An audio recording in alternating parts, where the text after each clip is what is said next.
오늘은 한계를 뛰어넘는 사랑이라는 제목으로 말씀 증거합니다. 어떤 그리스도인 부부가 있었는데요. 어느 주일날 남편은 개인적인 사정 때문에 교회를 못 가고 이제 아내만 교회를 가게 됐습니다. 예배를 드리고 집에 돌아온 아내가 평소와 다르게 잔소리도 안 하고 남편을 너무나도 잘 섬기고 남편에게 잘 순종하는 그런 모습을 보여줬습니다. 큰 감동을 받은 이 남편이 그 다음 주일날 목사님께 찾아가 물었어요. 목사님, 지난주에 혹시 남편을 사랑하고 존경하라는 그런 말씀을 전하셨나요? 목사님이 대답합니다. 아닙니다. 원수를 사랑하라고 말씀을 전했습니다. 오늘 말씀이 원수를 사랑하라, 그 말씀입니다. 여러분, 원수를 사랑하라는 것은 오늘 마태복음 5장의 산상수훈의 결론입니다. 그리스도인의 하나님 나라 백성의 윤리에 대한 말씀이 마태복음 5장의 말씀이었습니다. 여러분, 우리가 연애할 때 정말 목숨을 줄 것처럼 사랑해서 결혼한 배우자이지만 그 배우자조차도 온전히 사랑하지 못하는 죄인된 우리가 어떻게 원수를 사랑할 수 있습니까? 이 원수를 사랑하라는 이 주님의 말씀을 통해 주님께서 우리에게 주시고자 하는 진정한 의도는 무엇일까를 우리 한번 생각해 봤으면 좋겠습니다. 첫 번째는 이 말씀을 대하는 태도를 바꿔야 된다는 것을 이 말씀을 통해 주님 우리에게 도전하시는 겁니다. 예수님이 인간의 도덕적 능력이나 본성으로서는 도저히 실천할 수 없는 산상수훈을 말씀하시는 의도가 있습니다. 자, 오늘 본문을 다시 한번 읽어보시기 바랍니다. 43절과 44절인데요. 우리가 한 목소리로 한번 읽어보겠습니다. 또 내 이웃을 사랑하고 내 원수를 미워하라 하였다는 것을 너희가 들었으나 나는 너희에게 이르노니 너희 원수를 사랑하며 너희를 박해하는 자를 위하여 기도하라. 자, 지금 예수님이 마태복음 5장에서 5가지 율법의 재해석을 하시죠. 너희는 들었으나 나는 너희에게 말한다. 이걸 쭉 우리가 같이 보았죠. 오늘 이 산상수훈의 5장의 결론에서 주님은 또 한 번 그 얘기를 하는 겁니다. 너희는 율법을 통해서 이렇게 들었지 않았느냐? 그것이 무엇입니까? 이웃을 사랑하고 원수는 미워해라 라고 들었으나. 자, 여기서 질문이 생기는 겁니다. 당연히 이웃을 사랑하는 말씀은 구약의 율법에 등장하는 말씀이었을 거예요. 그것이 성경의 원리이기 때문에. 그러나 정말 원수는 미워하라라는 말씀이 구약에 등장할까? 성경 어디에도 원수를 미워하라라는 말씀은 없습니다. 그런데 왜 유대인들은 이웃은 사랑하고 원수는 미워하라라고 들었고 배웠고 그것을 진리로 받아들였을까요? 여러분, 우리는 이 레위기 19장 18절의 말씀에 근거해 볼 때, 자, 레위기 19장 18절을 한번 보시면 이 말씀에 근거해서 유대인들은 이런 율법의 해석들을 받아들이기 시작한 겁니다. 자, 이 말씀 한번 읽어볼까요? 같이 읽습니다. 원수를 갚지 말며 동포를 원망하지 말며 내 이웃 사랑하기를 내 자신과 같이 사랑하라. 나는 여호와니라. 아멘. 자, 이 말씀에 근거해 볼 때 유대인들은 구약 성경을, 특별히 이 본문을 두 가지 면에서 곡해를 해서 받아들이고 있었던 것입니다. 첫 번째는 율법은 분명히 원수를 미워하지 마라. 이건 소극적 의미에서 원수를 미워하고 원수를 갚지 말라는 것이죠. 더 적극적 의미에서는 오늘 주님의 말씀처럼 원수를 사랑하라는 의미일 것입니다. 오늘 우리가 이 말씀을 적용해 본다면 그 의미는 그리스도인에게는 누구도 원수가 있을 수 없다는 거예요. 모두가 사랑해야 될 이웃이라는 것이죠. 그러므로 네 편, 내 편을 갈라 이웃과 원수라는 두 가지 카테고리로 타인을 구분하고 바라봐서는 안 된다는 것입니다. 그런데 여러분, 인간의 죄악된 본성이란 언제나 원수를 만듭니다. 예수님 당시나 오늘도 마찬가지예요. 이 사회에 얼마나 많은 갈등이 있습니까? 지역 갈등이 있어요. 전라도와 경상도의 갈등, 남녀 갈등, 인종 갈등, 젠더 갈등, 좌우 갈등, 한 번도 본 적이 없고 나에게 어떤 피해를 준 적이 없지만 인간들은 이렇게 네 편과 내 편을 갈라 서로를 이웃이냐 원수냐라고 규정하고 그렇게 서로를 미워할 수밖에 없는 모습이 이 역사에서는 끊임없이 반복되는 거죠. 러시아와 우크라이나가 지금 1년 가까이 전쟁을 하면서 서로 한 번도 만난 적도 없고 서로에게 피해를 준 적도 없지만 그렇게 총칼을 들이대며 서로를 죽이는 일들이 이 역사에서는 멈추지 않고 일어나는 이유는 무엇입니까? 그것이 인간의 본성이라는 거예요. 율법을 가지고 있고 할례를 받았고 성전을 가지고 있다라는 유대인들은 깊은 선민의식에 빠져서 우리만 하나님께 선택받은 백성이라는 자부심이 있었어요. 그들은 우리의 이웃이 누구인가? 유대인과 유대교로 개종한 이방인들만이 이웃이다. 그리고 유대인과 이방인으로 개종한 이방인 외에 모든 이방인들은 모두 쓰레기며 원수이며 사랑할 가치가 없는 대상이라고 생각했던 거예요. 더구나 예수님 당시 유대인들은 로마의 식민지 아래 놓여 있었어요. 우리가 일제시대 때, 일제강점기 때 일본 사람들에 대한 그런 마음의 분노와 증오가 있습니까? 그 유대인들은 훨씬 더 오랜 시간 동안 로마에 압제해 있으면서 로마인들을 원수처럼 여겼어요. 그것이 그들의 국민의 보편적 감정이었고 그것이 그들의 상식적 수준이었습니다. 그런 정서 속에서 유대인들은 율법을 읽으면서 그들의 수준과 그들의 관점에 맞춰서 말씀을 해석해버리는 거예요. 이웃은 사랑하지만 원수는 미워해야 된다는 거죠. 이들은 또 하나 말씀을 곡해했어요. 레위기 읽은 말씀에는 이웃을 사랑하되 분명한 기준이 있었습니다. 내 이웃을 내 자신과 같이 사랑하라. 그런데 그들은 그 말씀을 읽을 때 어떻게 받아들였다고요? 내 이웃을 사랑하라로 바꿔버린 거예요. 그 말씀 안에 있는 분명한 기준, 선명한 기준을 삭제하고 모호한 방식으로 이웃사랑의 계명을 받아들인 것입니다. 왜 그럴까요? 여러분, 제가 여러분들에게 질문을 던지면 여러분 이웃을 사랑하십니까? 라고 물으면 여러분들은 적지 않은 분들이 그렇습니다 라고 대답할 거예요. 그런데 여러분은 이웃을 여러분 몸같이, 내 몸처럼 내 자신같이 사랑하십니까? 라고 물으면 그렇습니다라고 대답할 분이 얼마나 있을까요? 저를 포함해서. 하나님의 말씀의 기준과 수준은 분명한 것입니다. 그런데 사람들은 그 말씀을 받아들일 때 내 정황과 내 정서와 내 느낌과 내 수준에 맞춰서 말씀을 수정하고 왜곡하여 받아들이는 거예요. 말씀이 나를 다루는 것이 아니라 내 수준에 맞춰서 말씀을 수정하고 왜곡해서 내가 받을 수 있는 단계로 받아들이는 거예요. 그 결과 어떤 일이 벌어집니까? 유대인들처럼 자기의와 자기 만족에 빠지는 거예요. 나는 율법을 다 지켰다는 거예요. 나는 이웃을 사랑했고 나는 말씀을 지켰다는 것입니다. 근데 이렇게 자기의와 자기 만족에 빠지면 그리스도인이나 유대인이나 하나님의 백성이 빠질 수 있는 가장 치명적 문제가 무엇이냐면 하나님의 은혜로부터 단절된 채 신앙생활을 평생 할 수밖에 없다는 거예요. 사도 바울은 갈라디아서 5장 4절에서 이 문제를 이렇게 말합니다. 율법 안에서 의롭다함을 얻으려 하는 너희는 그리스도에게서 끊어지고 은혜에서 떨어진 자로다. 여러분, 누가 은혜에 목말라 합니까? 내 수준과 내 능력으로 하나님의 길을 걸을 수 없다는 사실을 자각하는 사람만이 하나님의 은혜 앞에 나오는 것 아닙니까? 그런데 내가 지킬 수 있는 윤리적 수준의 기독교, 도덕적 수준의 기독교로 만들어버리면 왜 은혜가 필요하겠습니까? 산상수훈은 우리가 마태복음 5장을 통해서 산상수훈을 계속 보면서 우리가 느끼는 절망이 있어요. 마음으로 간음한 것, 마음으로 살인한 것,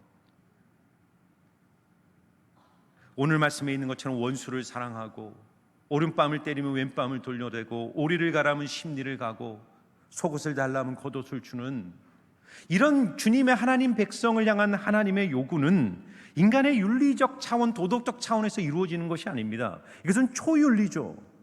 인간을 향한, 하나님의 백성을 향한 신적 요구입니다. 그래서 오늘 이 산상수훈 5장의 결론이 5장 48절인데 주님은 이 산상수훈을 말씀하시는 이렇게 결론을 내요. 그러므로 하늘에 계신 너희 아버지의 온전하심과 같이 너희도 온전하라. 여러분, 누가 하나님처럼 온전할 수 있습니까? 죄인인 인간이 이 죄 많은 세상과 유혹 많은 세상에서 어떻게 하나님처럼 온전하게 살아갈 수 있습니까?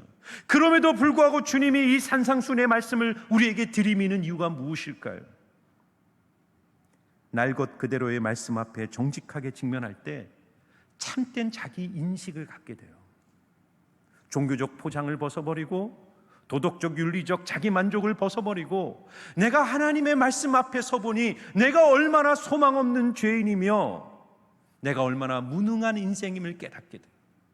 그리고 이 자기 인식으로부터 참된 회개와 참된 믿음의 싹이 자라고 그를 향한 하늘의 문이 열리고 은혜의 문이 열리기 시작하는 것입니다.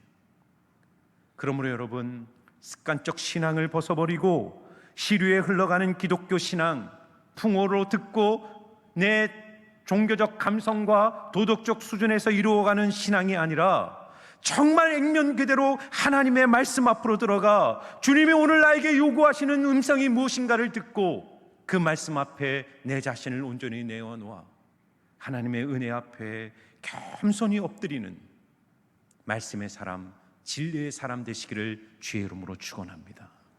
두 번째는요, 신앙의 목표를 바꾸라는 것입니다.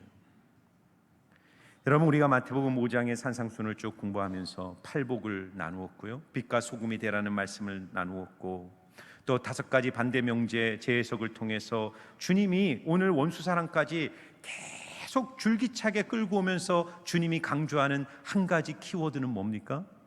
결국 성품이 아닙니까? 성품이 복이고 성품이 영향력이고 인격이 하나님의 빛과 소금으로서 이 세상을 살아가는 것. 그래서 여러분, 이 문구를 한번 보세요. 우리 이 문구를 같이 한번 읽어보겠습니다. 같이 읽겠습니다. 나는 신앙을 통해 나의 성공을 꿈꾸지만 하나님은 신앙을 통해 나의 성숙을 꿈꾸고 계십니다. 여러분, 이 말씀을 여러분의 마음에 새기십시오. 주님이 왜 원수를 사랑하고 왜 핍박하는 자를 위하여 기도하라고 하시는지를 생각해 보세요. 오늘 44절과 45절의 말씀을 다시 한번 읽어보겠습니다. 같이 읽겠습니다. 나는 너희에게 이르노니 너희 원수를 사랑하며 너희를 박해하는 자를 위하여 기도하라. 이같이 한즉 하늘에 계신 너희 아버지의 아들이 되리니 이는 하나님이 그 해를 악인과 선인에게 비추시며 비를 의로운 자와 불의한 자에게 내려주심이라. 아멘. 왜 원수를 사랑하고 왜 핍박하는 자를 위하여 기도하라고 합니까? 그렇게 할 때, 너희가 그렇게 행할 때 너희가 하늘에 계신 아버지의 아들이 될 것이다. 누가 하나님의 아들입니까? 여러분, 우리 팔복의 7번째 복에 화평케 하는 자 복이 있나니 저희가 하나님의 아들이라 일컬음을 받을 것이라고 말합니다. 누가 화평케 하는 자죠? 악인들이 득세하고 적대적인 세상 속에서 악을 악으로 갚지 아니하고 선으로 악을 이겨내는 사람이 화평케 하는 자예요.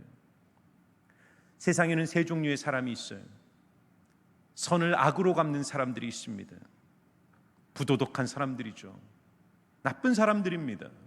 사기를 치고 사람을 속이고 남의 등을 쳐먹고, 소수지만 이런 사람들이 분명히 있습니다.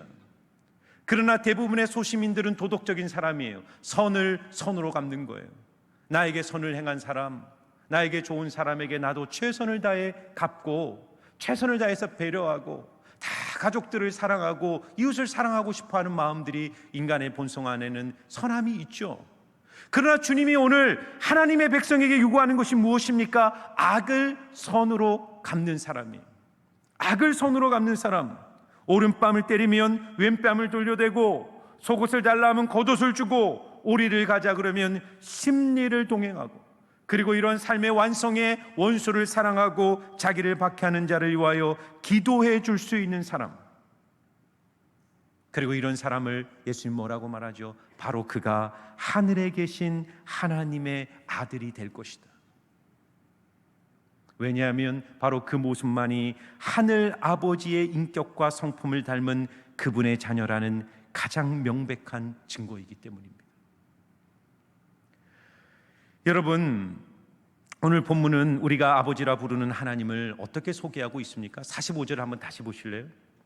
이는 하나님이 그 해를 악인과 선인에게 비추시며 비를 의로운 자와 불의한 자에게 내려주심이라 말합니다.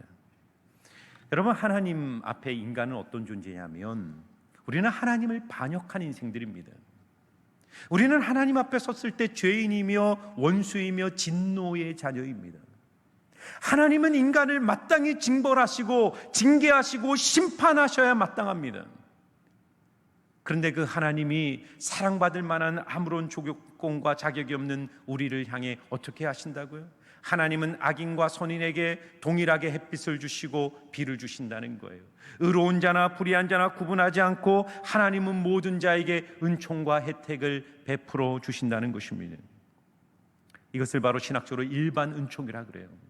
여러분, 우리 그리스도인은 하나님께 특별 은총을 받은 사람들이에요. 예수 그리스도를 믿고 알아 구원받아 하나님의 자녀가 된 것, 가장 큰 축복이죠. 특별한 은총입니다. 그러나 하나님은 그렇다고 해서 그리스도인들에게만 건강을 주시고 그리스도인들에게만 성공을 주시고 그리스도인들에게만 햇빛을 주시고 그리스도인들에게만 보호하시는 게 절대로 아니에요. 하나님은 세상의 악인들, 악한 자들, 죄인들조차도 사랑하시고 그들에게 동일한 햇빛과 건강과 지혜와 창조성과 지식과 인간이 누릴 수 있는 혜택을 동일하게 주시는 은총의 하나님이라는 겁니다. 왜 그렇습니까? 하나님은 모든 사람들이 멸망당하는 것을 원치 아니하시고 오래 참으사 그들이 회개하여 특별 은총이신 예수 그리스도께 나와 구원을 받고 하나님의 자녀가 되는 그날까지 이 세상 사람들에게 은총을 거두지 않으시는 거예요. 왜 주님이 이 말을 할까요? 우리가 아버지라 부르는 하늘에 계신 하나님이 그렇게 은총으로 세상을 대하신다면 그의 자녀라는 우리도 세상을 향해 은총으로 가야 된다는 거예요. 여러분, 저는 이 말씀을 묵상하면서 하나님 주신 깨달음이 하나 있었어요. 여러분, 하나님이 해와 비와 공기와 이게 하나님 주신 일반 은총을 상징하는 것인데 하나님이 이 세상과 세상 사람들에게 준 가장 큰 일반 은총이 뭘까를 묵상하다가 그것은 바로 하나님의 아들인 그리스도인이라는 존재가 이 세상과 이 세상을 향하여 주신 하나님의 일반 은총의 절정이라는 생각이 들었어요. 왜냐하면 예수님은 마태복음 5장에 너희는 세상의 소금이요 세상의 빛이라고 하셨습니다. 세상의 빛, 세상의 소금이란 것은 세상 사람들에게서는 없어서 안 될 가장 요긴한 축복의 상징 아닙니까? 여러분, 로마서 1장 18절 이후에 나온 것처럼 창세로부터 그에 보이지 아니하는 하나님의 영광과 신성이 만물에 분명히 보여 알려져서 사람들이 핑계할 수 없다는 겁니다. 그 무슨 말이냐면 사람들이 호흡하고 햇살을 맞고 공기를 마시고 존재하고 살고 이 세상에 있는 모든 것들을 누리는 것은 다 하늘 아버지의 무한한 은총임에도 불구하고 세상 사람들은 그것을 몰라요. 하나님을 예배하고 하나님을 감사하기보다는 그 생각이 허망하여지고 어두워져서 썩어지지 아니하는 하나님의 영광을 썩어질 금수와 사람과 우상의 모양으로 바꾸어 버리는 것입니다. 그런데 그런 세상 속에 일반 은총의 절정인 하나님의 사람들을 이 세상에 보내서 적대적이고 악이 득세하고 악인들이 지배하는 세상 속에서 전혀 다른 방식으로 악인들을 대하고 원수를 사랑하고 그들을 선대하고 용서하며 기도해주는 하나님의 백성들의 삶을 통해 하나님의 선명한 성품이 세상에 드러나는 거예요. 그래서 세상은 그리스도인이라는 존재를 통해 진짜 은총을 보기 시작하는 것입니다. 그러므로 여러분, 오늘 주님이 원수를 사랑하고 너를 핍박하는 자를 위하여 기도하라는 이 메시지를 통해 우리에게 주는 도전이 있어요. 기독교란 예수 믿고 복받고 예수 믿고 내세 천국에 가고 예수 믿고 이 땅에서 성공하고 예수 믿고 형통하고 그것이 기독교의 목표가 절대로 아닙니다.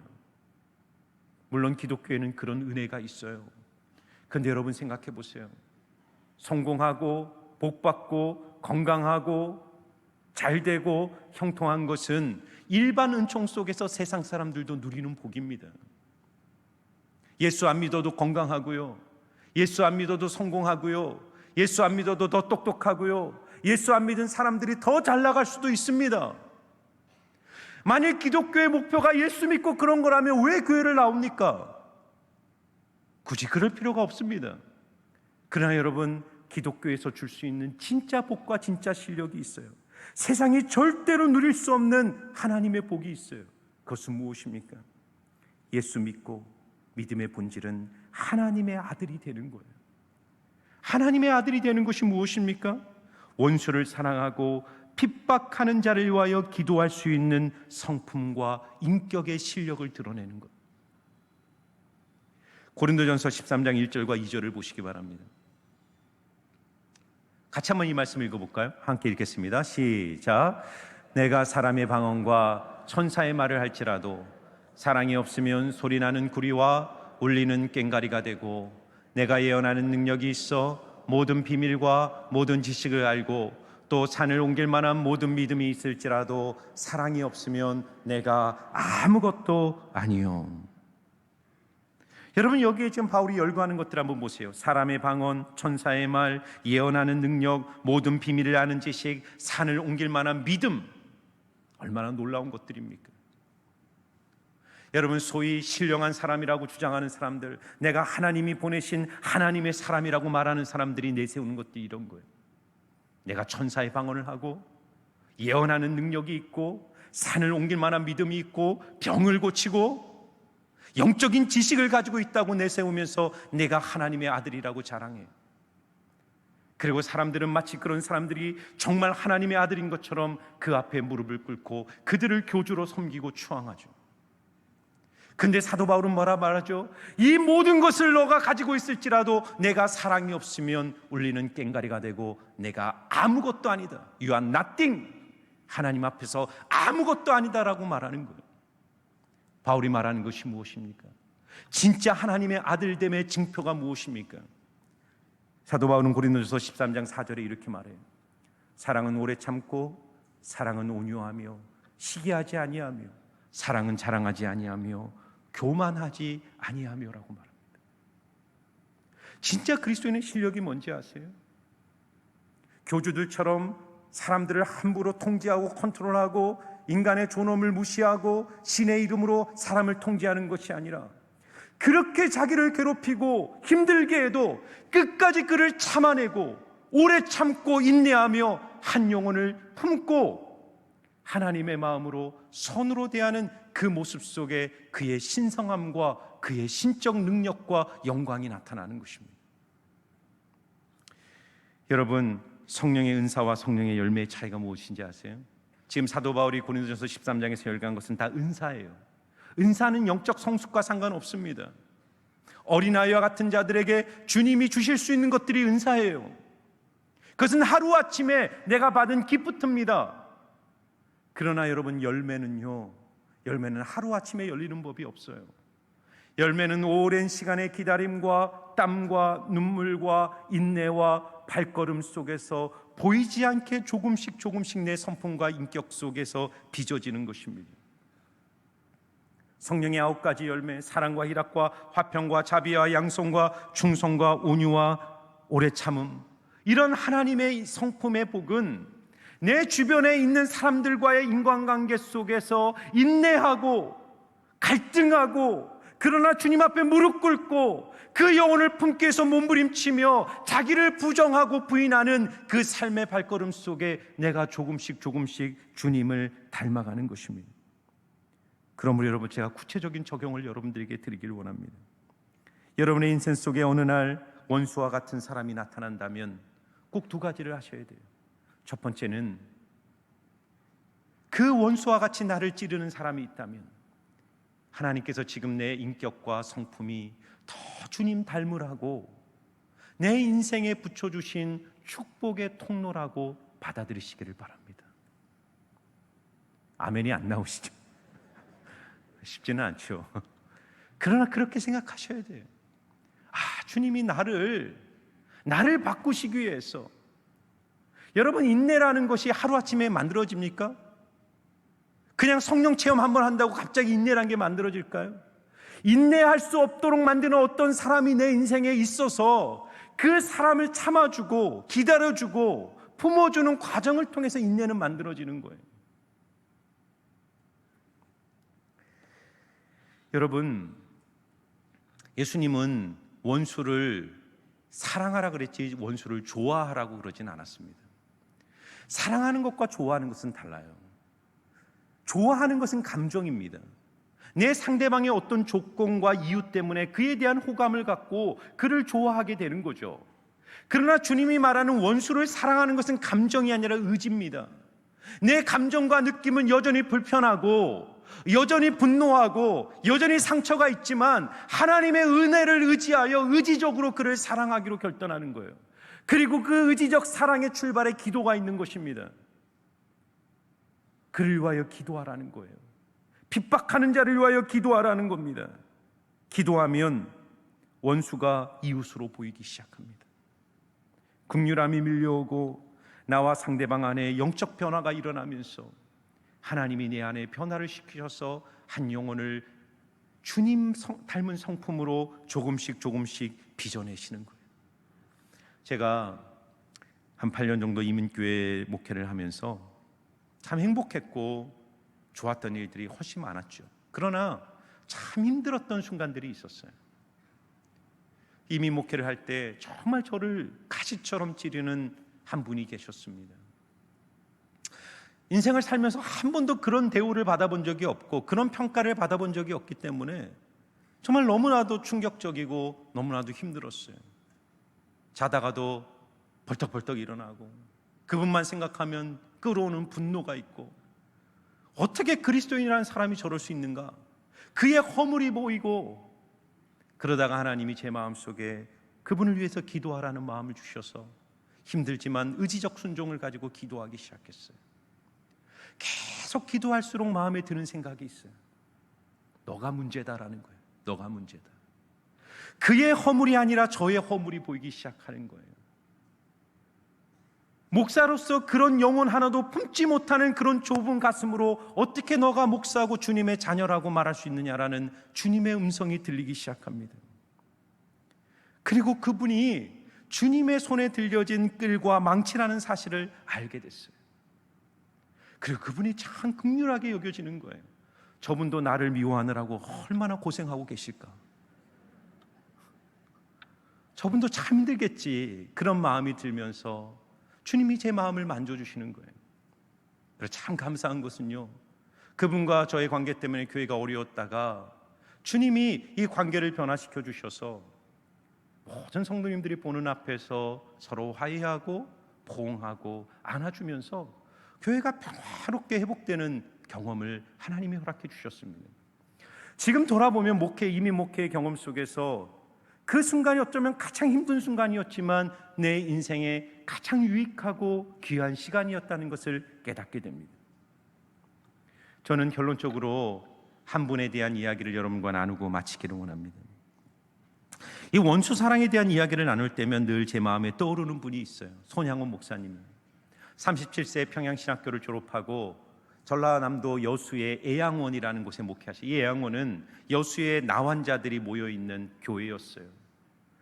목사님이 그곳에 가셔서 나환자들과 생활하면서 그들의 고름을 닦아주며 그들을 위해서 목회를 하시는데 1년 만에 당시가 일제시대였습니다. 일제강점기 시대 때 일본이 신사참배를 요구하게 됩니다. 한국 통합 지역 이 장로 교단이 총회가 결의를 해서 일제 신사참배를 하는 거가 우상숭배가 아니다라고 결의를 하고 온 교회가 인사참배에 동참하게 됩니다. 그러나 주기철 목사님이나 손양원 목사님이나 몇몇 신앙의 지조를 지킨 목사님은 이것은 우상숭배고 나는 10계명과 1계명, 2계명을 어길 수 없다는 마음으로 일제의 억압 앞에 단호하게 거부합니다. 그리고 그 결과 손양원 목사님은 감옥에 들어가 5년 동안 옥고를 치르게 돼요. 해방이 되는 그날까지 5년 동안 감옥에 지내시다가 해방이 되면서 풀려나 다시 여수 애양원에 가서 목회를 하게 됩니다. 근데 3년이 지났을 때 유명한 여수 순천 반란 사건이 일어나게 돼요. 남쪽에 남아 있었던 좌익 세력들이 군대와 학교에서 쿠데타를 일으키고 반란을 일으켜서 며칠 동안 이 여수와 순천 지역을 장악하게 된 겁니다. 많은 고등학생과 대학생들이 공산당원이 돼서 이 우익에 속한 사람들을 잡아 죽이는 일들이 일어나게 된 거예요. 그때 누가 죽었냐면 손양원 목사님의 두 아들이 있었어요. 고등학생이었던 동인과 중학생이었던 동신이 있었어요. 이 동인은 특별히 기독 학생회 회장이었습니다. 유학을 준비하고 있었어요. 당연히 타겟팅이 된 것입니다. 동인과 동신을 붙잡은 이 공산당 청년들은 너가 예수를 부정하고 예수 믿기를 거절하고 예수를 모욕하면 너를 살려주겠다라고 협박합니다. 그러나 동인과 동신은 그 자리에서 신앙을 고백하고 그 자리에서 두 형제는 총살을 당해 죽게 돼요. 근데 놀라운 것은요, 손양원 목사님이 두 아들 장례식장에서 10가지 감사, 유명 한번 찾아보세요. 손양원 목사님의 10가지 감사라는 기도의 제목이 있습니다. 10가지 감사를 올려드리고 장례식이 끝난 후에 자기 두 아들을 죽인 좌익 청년의 구명운동을 일으킵니다. 그리고 그 아들을 구명할 뿐만 아니라 자신의 양아들로 삼습니다. 참 놀라운 것은 이 과정에서 가장 고통을 당한 분이 누구냐면 손양원 목사님의 딸이었던 손동희, 지금은 권사님인데요, 손동희 권사님이란 분이에요. 그분 입장에서는 아버지의 그 결정을 도저히 받아들일 수가 없는 거예요.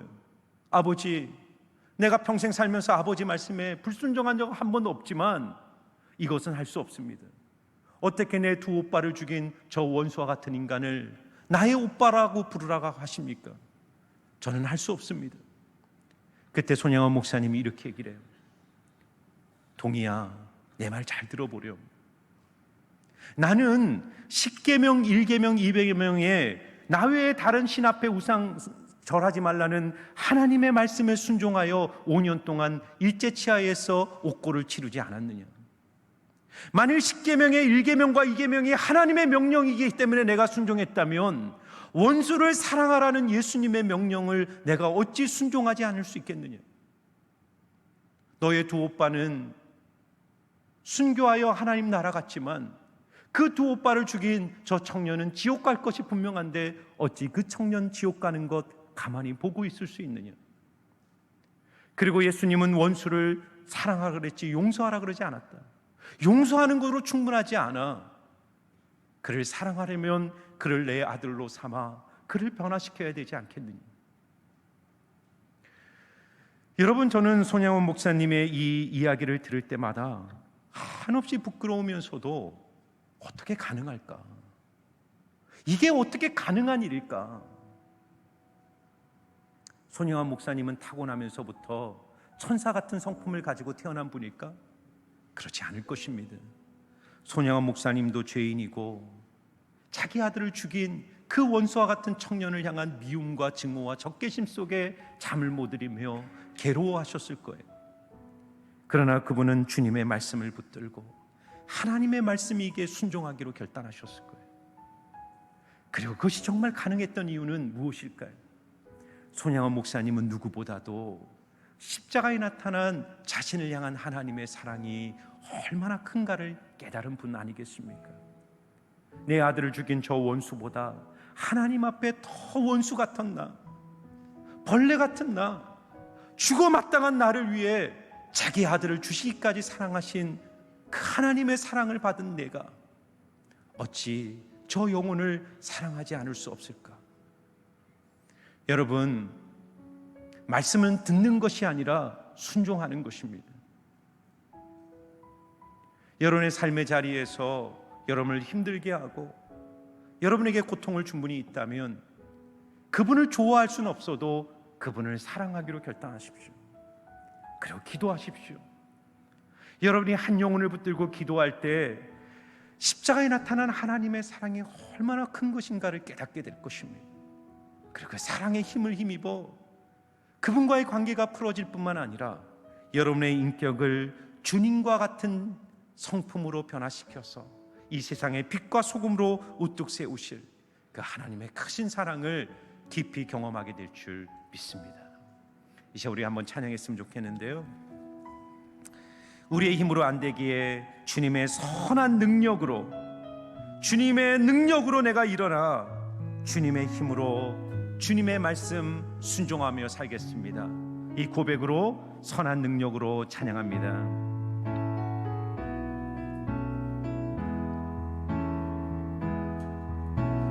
선한 능력으로 안으시네 크신 팔로 크신 팔로 날 붙드시네. 절망 속에도 흔들리지 않고 사랑하는 주 얼굴 구하리.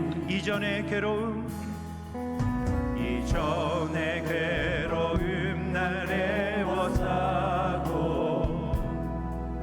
고난의 길을 걷는다 해도 주님께 모두 맡긴 우리 영혼 끝내 승리의 날을 맞으리. 선한 능력으로 일어서리. 주만 의지하리 믿음으로.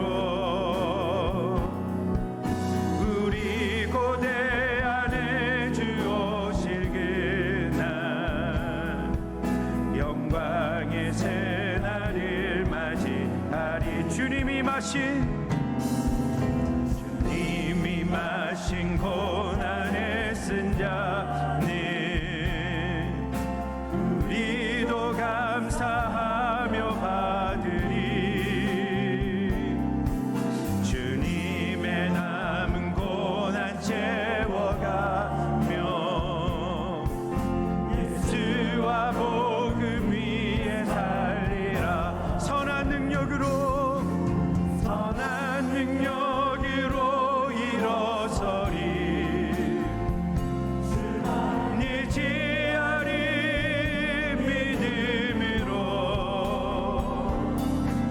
우리 고대 안에 주 오실 그날 영광의 새날을 맞이하리. 우리 두 손 들고 선한 능력으로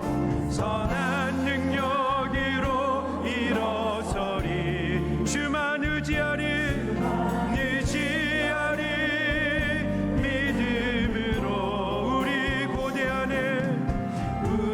고대 안에 주 오실 그날 영광의 새날을 맞이하리. 다시 한번 찬양합니다. 선한 능력으로 일어서리. 의지하리 믿음으로. 우리 고대 안에 주 오실 그날 승리의 새날을 맞이하리. 승리의 새날을 맞이하리. 승리의 새날을 맞이하리. 주님은 우리가 하나님의 말씀 앞에 믿음으로 반응하고 순종하기를 원하십니다. 여러분, 우리의 힘으로 원수를 사랑할 수 없고 나를 핍박하고 나에게 상처를 준 사람을 위하여 기도할 수 없습니다. 그러나 여러분을 향한 예수님의 그 십자가 사랑을 깊이 묵상해 보십시오. 우리가 어떤 사랑을 받아 원수에서 하나님의 자녀로 입양되었는지를 묵상해 보십시오. 손혜원 목사님은 자기도 그렇게 주님에게 원수와 같은 인생이었지만 십자가 사랑으로 하나님의 자녀 양자가 된 자신을 깨닫고 그 원수와 같은 영혼을 자신의 양자로 삼았을 것입니다. 우리에게 상처를 준 사람, 아픔을 준 사람, 관계가 막혀있는 사람들, 주님의 눈으로 바라볼 때 그 영혼을 향한 하나님의 긍휼함이 우리 가운데 부어질 것입니다. 기도하시고 순종하셔서 정말 하나님의 아들로 인정함을 받는 빛과 소금의 삶을 살아갈 수 있게 해달라고, 오늘 주신 말씀 붙들고 여러분의 입술로 하나님 앞에 결단하며 또 회개하며 주의 은혜를 구하며 주님의 사랑을 달라고 시간 간절히 기도하며 나아가겠습니다. 기도하시겠습니다. 아버지 하나님, 하나님 오늘 말씀을 통해 우리를 향한 하나님의 마음을 배우게 됩니다. 주여, 우리는 정말 하나님 앞에 죽을 수밖에 없는 죄인이었고 원수였던 우리, 그런 우리를 구원하셔서 하나님의 자녀 삼아주셨기에 오늘 우리가 이 자리에 나와 예배하며 하나님께 영광을 돌릴 수 있음을 믿습니다. 주여, 하나님 우리의 삶에 우리에게 고통과 아픔을 준 사람 용서하고 사랑할 수 있는 용기를 주시고 그 영혼을 위하여 기도하게 하여 주시고, 주여, 그래서 하나님, 하나님의 아들, 아버지의 자녀라는 이름을 얻을 수 있는 그런 당당한 그리스도인으로 이 세상 속으로 들어갈 수 있도록 인도하여 주옵소서. 하나님, 막혀있는 관계가 있습니까? 단절된 관계가 있습니까? 묶여진 관계가 있습니까? 주여, 용서하여 주옵소서. 주여, 풀어주시옵소서. 회복시켜 주시옵소서. 하나님, 그 주님의 놀라운 은총과 자비와 긍휼 안에 하나님, 우리 성도님들의 삶의 자리를 새롭게 하여 주시고, 하나님, 이 세상 속에 정말 예수의 빛으로, 예수의 자녀로 승리하는 그런 하나님의 사람들 될 수 있도록 주님 은혜 내려 주옵소서. 하나님, 십자가에서 나타난 그 무한한 하나님의 사랑을 받아 원수였고 죄인이었고 진노의 자녀였던 우리를 이제는 하나님의 무한한 사랑과 은총을 누리는 하나님의 자녀로 삼아 주셨습니다. 그 사랑을 받은 자답게 이제 하늘에 계신 우리의 된 자답게 우리도 이 세상 속에 들어가 사랑할 수 없는 영혼 사랑하고 품을 수 없는 영혼 품고 인내하며 오래 참으며 겸손하며 주님의 사랑을 세상에 흘러보낼 수 있는 우리 모두가 될 수 있도록 은혜 내려 주시옵소서. 우리 마음을 우리가 바꿀 수 없기에 주님 앞에 내 마음 올려드립니다. 성령님, 우리의 굳어진 마음, 완악한 마음, 완고한 마음 녹여주시고 하나님의 마음 부어주셔서 하나님, 우리가 가는 곳마다 예수의 향기 드러나게 하시고 예수의 사랑 흘러가 죽어가던 영혼들이 살아가고 정말 하나님을 몰랐던 영혼이 하나님을 만나는 일에 우리가 축복의 통로로 쓰임받게 하여 주시옵소서. 감사하며 예수님 이름으로 기도하옵나이다. 아멘.